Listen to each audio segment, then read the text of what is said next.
Enyanu swam away from the witch's lair, her thoughts racing. The bargain she had struck would cost her dearly, but it would also rid her of the painful sting of watching Anwo and Cano together. The witch had demanded her light, the very essence of her being as a mermaid. It was the source of her vitality, beauty, and connection to the ocean. Without it, Enyanu would be diminished, but it would grant her what she desired most: freedom from her sister's shadow and the power to control her fate. With her bond severed, the witch had said, "Anwo will forget the human, and your path to power will be unobstructed. But without your light, you'll never shine the same again." Enyanu had hesitated for only a moment before agreeing. To her, the cost was worth it. If she couldn't have Cano's admiration, neither would Anwo. And if her sister's bond with the human endangered their kingdom, so much the better that it ended. As she swam back to the palace, Enyanu's thoughts were conflicted. The ocean, once so vibrant around her, now seemed colder and less welcoming. Her heart pounded with a mix of guilt and resolve. She would not be overshadowed anymore. The spell worked immediately. Anwo awoke the next morning with a strange heaviness in her chest. The memories of Cano, the fisherman who had stirred her heart, were gone, replaced by an inexplicable void. She returned to her duties in the palace, her once rebellious spirit subdued. The queen watched her daughter with a mix of relief and suspicion, but Anwo gave no indication of her past defiance. When Anwo wandered to the riverbank one evening, she felt no connection to the waters. The spot where she and Cano had met was now just a place, devoid of meaning. She turned away, unaware of the man who sat hidden among the reeds, clutching the necklace she had left behind. Cano could not understand why Anwo had disappeared. He returned to the river every day, hoping to see her again, but the waters remained still and unyielding. The blue emerald necklace, once a symbol of their connection, felt cold in his hands. "Anwo," he whispered to the waves, his voice breaking. "Why won't you come back?" His friends in the village urged him to let go, to forget the mysterious woman who had bewitched him. But Cano couldn't. His heart remained tethered to a love he couldn't explain. Every night, he dreamed of her, his longing deepening with each passing day. As the days passed, Enyanu began to feel the effects of her bargain. Her once radiant green scales dulled, their shimmer fading to a pale, lifeless hue. The energy that had once surged through her veins now felt distant, as if she were moving through water that grew heavier with each stroke.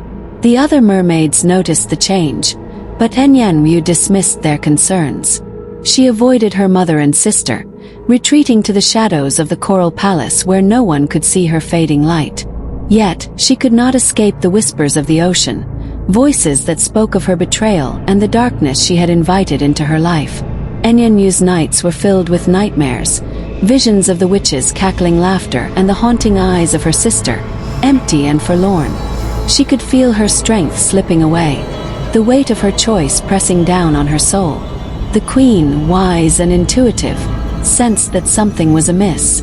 Anwo's sudden compliance and Enyanu's deteriorating state could not be coincidental. She summoned Enyanu to her chambers one evening, her expression stern. "Enyanu," the queen said, her voice calm but commanding. "What have you done?" "Nothing, mother," Enyanu replied, her tone defensive. "Why would you think I've done anything?" The queen's eyes narrowed. "You've grown weak, and your sister has changed. You may fool others but not me. If you've meddled in forces beyond your understanding, you will bring ruin to us all." Enyanu's heart raced, but she held her ground. "I did what needed to be done. Anwo's actions endangered the kingdom. I put a stop to it." The queen's face hardened. "At what cost, child? The ocean does not forget. And neither will I." Deep in her lair, the witch cackled as she watched Enyanu's plight through her enchanted waters. "She wanted power, but she has only gained suffering," the witch mused, her voice dripping with malice. "Let her wallow in the darkness she chose. Soon she will beg for my help again." The witch knew that the cost of Enyanu's bargain would not end with her fading light. Without her essence, Enyanu was vulnerable to forces that even the strongest mermaid could not withstand. The witch reveled in Enyanu's misery, knowing that desperation would eventually bring her back to the lair, pleading for a way to undo the damage she had wrought. Though Anwo no longer remembered Cano, she could not shake the emptiness that lingered in her heart. She threw herself into her duties, trying to fill the void with purpose, but the sense of loss remained. One evening, she stood on the balcony of the Coral Palace, staring out at the endless ocean. Enyanu joined her, her pale form a shadow of its former self. "Do you ever feel like something's missing?" Anwo asked, her voice soft. Enyanu hesitated, guilt gnawing at her. "No," she lied. "You're just imagining things." Anwo turned to her sister, her black eyes searching. "You've changed, Enyanu. What's happened to you?" Enyanu looked away, unable to meet her gaze. "Nothing that concerns you." But as Anwo walked away, Enyanu felt the weight of her choices pressing down on her. She had won, but at what cost? The days turned into weeks, and Enyanu's condition worsened.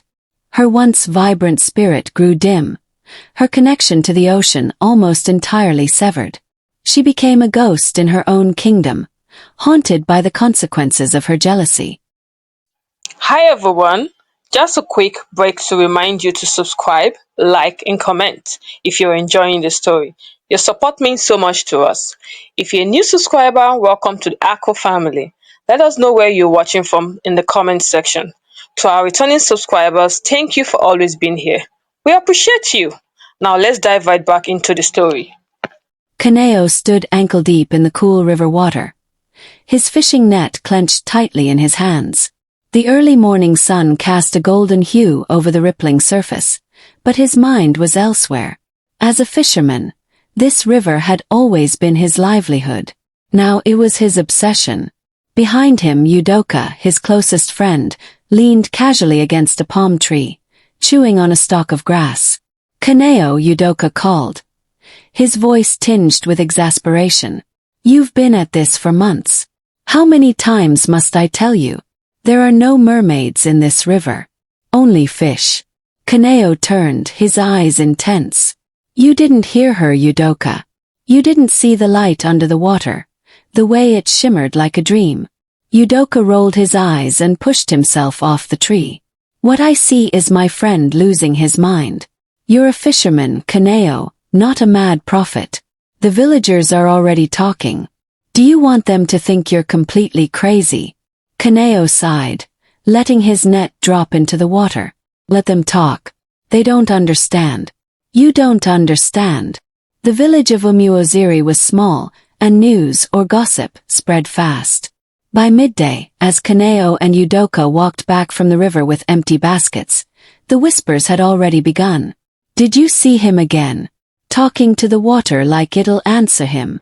Neka, the village gossip, asked a group of women gathered under a mango tree. "I heard he even brings his fishing gear to the river at night," another woman added. "He says he's looking for a mermaid." "A mermaid? Can you imagine?" The laughter was loud and merciless, but some of the older villagers weren't so quick to dismiss Cano. "The boy's grandmother was no ordinary woman," Papa Ikin said thoughtfully as he listened to the chatter. "She always spoke of the river spirits, said they were connected to their family. Maybe Cano's not mad. Maybe he's cursed." That evening, Udoka found Cano sitting by the fire outside his hut, staring at the blue emerald necklace in his hand. "Cano, we need to talk," Udoka said, pulling up a wooden stool. Cano didn't look up. "I know what you're going to say. That I should stop. That I should forget her. But I can't, Udoka." Udoka rubbed his forehead in frustration. "It's not just me, Cano. The whole village is talking about you. Even Chinyu says you've changed. You're not fishing like you used to, and the little you catch these days isn't enough. You're barely making a living." Cano's grip on the necklace tightened. "This is bigger than fishing. Bigger than me. Feel it, Udoka. Close. She's close." Udoka leaned forward, his voice softening. "What if you're wrong? What if there's nothing in that river but fish and shadows? Will you throw away your life chasing a dream? For a moment Cano was silent. Then he looked up, his eyes blazing with determination. If it's a dream, it's mine to chase. And if you were really my friend, you'd believe in me. The next morning, Cano headed to the river again, ignoring Udoka's protests. By now, the village square was buzzing with talk of his madness. I'm telling you, one of these days we'll have to drag him out of the river, Oki said to a group of men repairing their nets. And what will we say when we do? Udoka snapped, stepping into the square.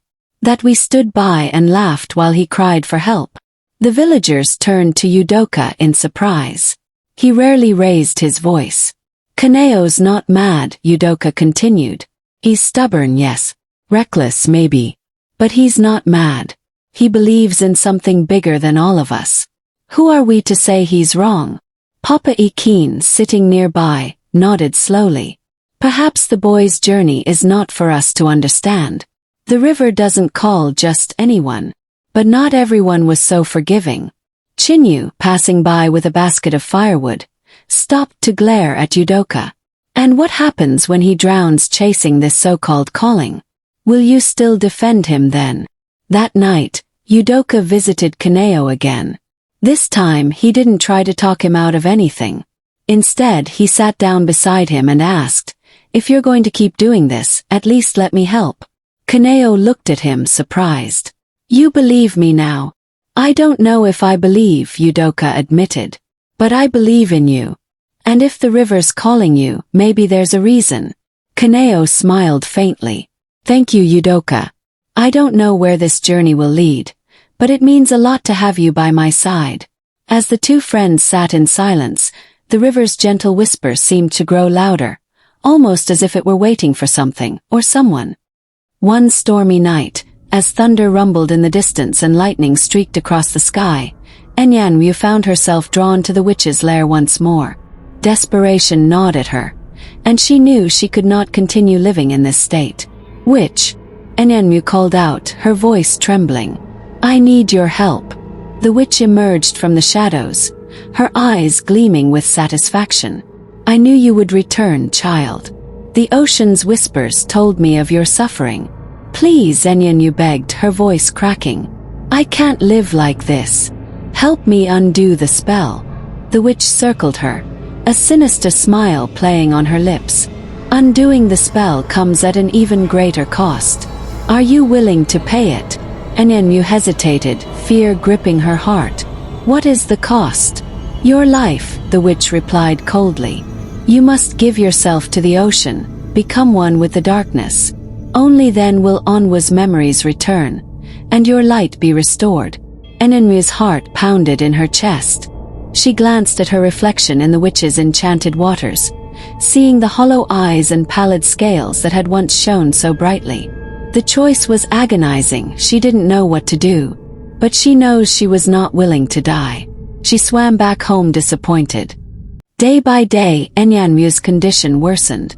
Her once vibrant scales lost their shimmer, turning a dull gray. Her strength waned, and she could no longer command the fishes as she once did. The whispers among the court grew louder, filled with concern and suspicion. The queen, deeply worried, summoned Enyanu to her chamber.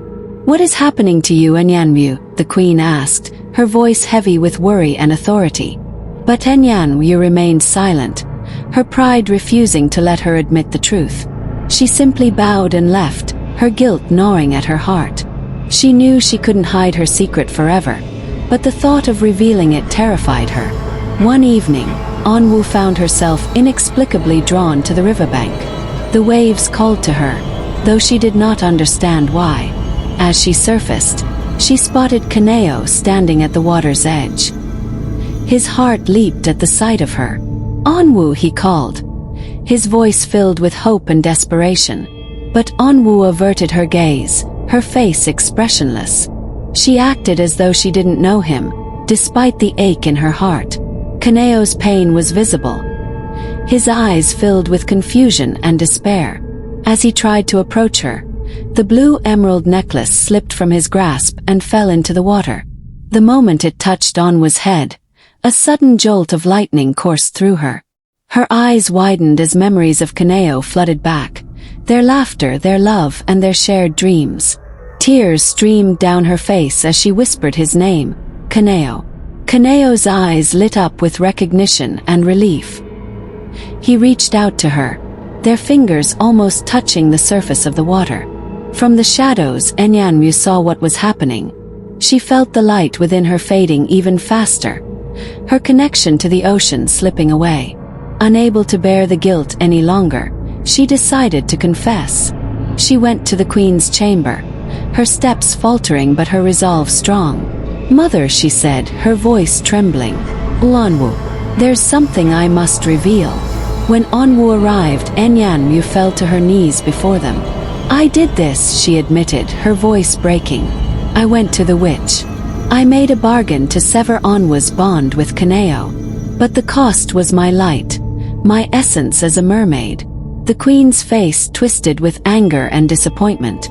"Do you realize what you've done? You've betrayed your sister, your kingdom, and yourself." "I know," Enyanu said, tears streaming down her face. "I was jealous and selfish. I thought I could gain power, but all I've done is lose everything. Please forgive me." The queen, though furious, was moved by her daughter's confession. "We must undo this curse," she said. The queen, Anwo, and Enyanu journeyed to the witch's dark lair. The witch greeted them with a sly smile, her eyes gleaming with malice.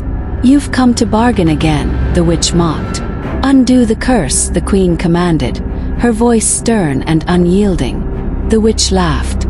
"Undo it? I warned your daughter of the price, and she paid it willingly. There is no undoing what has already been done." The queen's fury reached its peak. With a single powerful spell, she struck the witch down, ending her reign of darkness.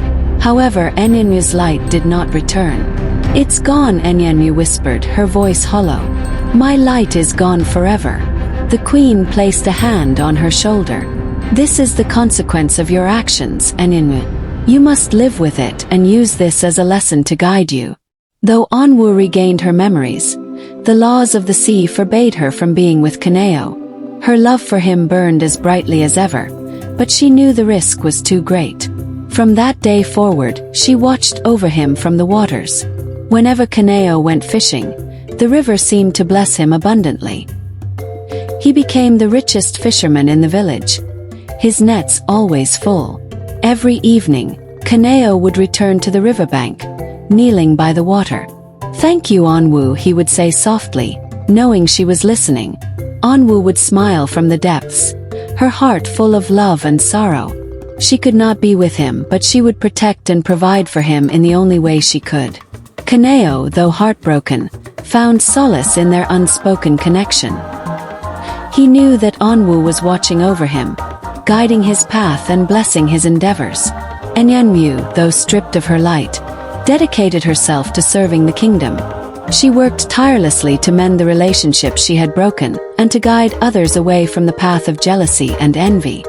Her sacrifice became a cautionary tale among the mermaids, a reminder of the destructive power of jealousy and the importance of selflessness.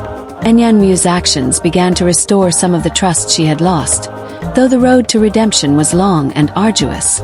She found purpose in helping others, using her experiences to teach valuable lessons about love, forgiveness, and the true meaning of strength. Moral lesson: jealousy and selfishness can lead to devastating consequences, not just for oneself but for those we love. Redemption is possible, but it often comes at a great cost. True love and forgiveness require sacrifice, and the greatest strength lies in putting others before ourselves. Enyanu's journey serves as a testament to the power of redemption and the enduring strength of the human, or mermaid, spirit. Through her trials, she learned the true meaning of love and the importance of selflessness, leaving a lasting legacy for future generations. Thanks for tuning in. Be sure to stay connected by leaving your thoughts in the comments, giving the video a thumbs up and subscribing to the channel. Hit the notification bell so you're the first to know when a new content drops. We appreciate your support and look forward to seeing you in the next video.